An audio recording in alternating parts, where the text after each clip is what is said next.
Comment Michael Jordan aurait performé dans les années 2010. C'est ce qu'on va essayer de découvrir aujourd'hui dans le 5e épisode de Out of Time.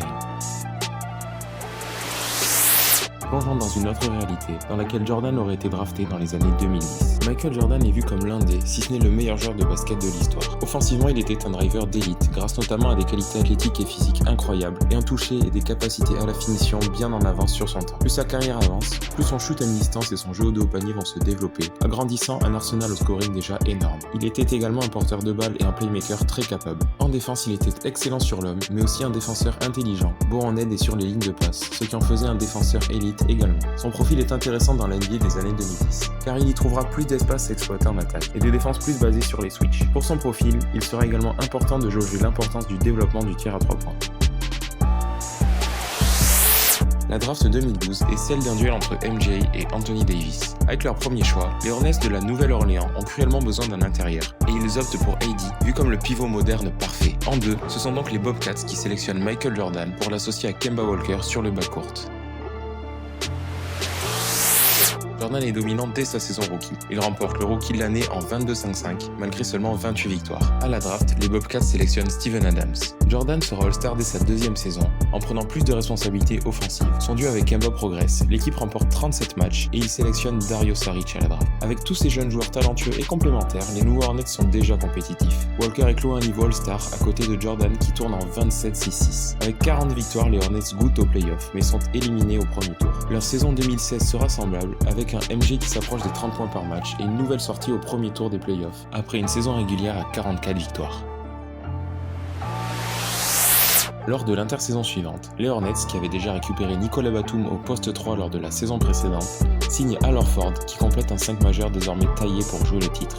L'impact de cette signature est direct, avec dès 2017 un premier MVP pour Jordan, qui porte les Hornets à un bilan de 55-27. En play-off, ils remportent leurs 2 premiers tours aisément, avant d'échouer face aux Cavs en finale de conférence. Un séisme secoue la conférence Est lors de l'été 2017, avec la demande de trade de Kyrie Irving. Les Hornets sautent sur l'occasion et envoient Kemba Walker et Dario Saric contre le meneur des Cavs. Ce trade fait encore passer un cap à cette équipe. En 2018, ils remportent 62 matchs. Jordan prend un deuxième MVP, et les Hornets écrasent l'Est en play-off, prenant leur revanche contre les Cavs, avant d'échouer face à la super team des Warriors en finale NBA. L'année suivante, ils remportent 58 matchs, et Jordan enchaîne une troisième saison au-delà des 30 points de moyenne. Suite à un premier tour maîtrisé, les Hornets dominent les Raptors, puis les Bucks 4-3, avant de prendre leur revanche sur les Warriors en finale NBA. Premier titre et premier final MVP pour Jordan. De 2020 à 2022, la dynastie est lancée et les Hornets deviennent la place forte de la NBA. En 2020, ils réalisent le back-to-back face aux Lakers avec un deuxième MVP des finales pour Jordan. En 2021, Jordan remporte son troisième MVP, mais les Hornets tombent sans Kyrie,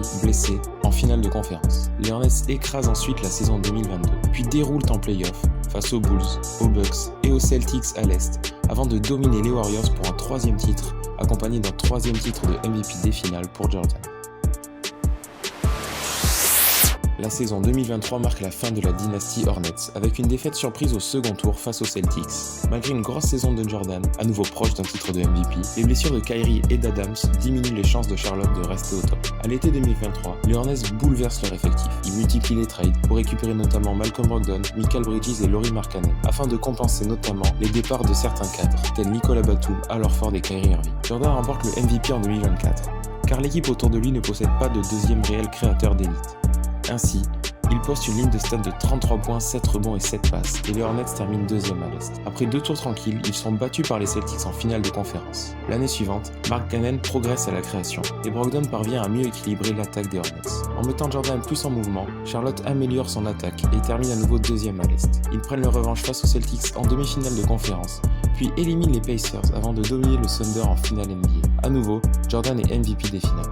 L'année suivante, la ligue s'adapte à la nouvelle attaque des Hornets, et malgré une nouvelle grosse régulière, ils sont éliminés en demi-finale de conférence Est par les Cavs. Lors des 3 saisons suivantes, la fin de carrière de Jordan se rapproche.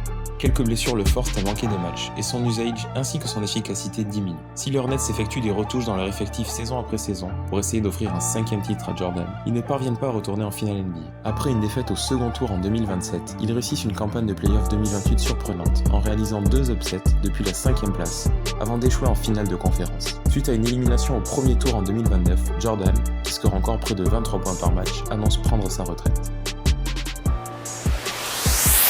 Jordan prend sa retraite avec 4 MVP, 4 titres NBA et 4 titres de MVP des finales. Il sera considéré comme un scoreur monumental qui aura profité des espaces de la NBA moderne pour réaliser des saisons all-time au scoring et en efficacité. Au global, il restera dans les mémoires comme l'un des tout meilleurs joueurs de l'histoire qui a marqué toute une génération. Si tu as aimé ce contenu, retrouve-en d'autres sur ma page et n'hésite pas à liker, à commenter et à t'abonner.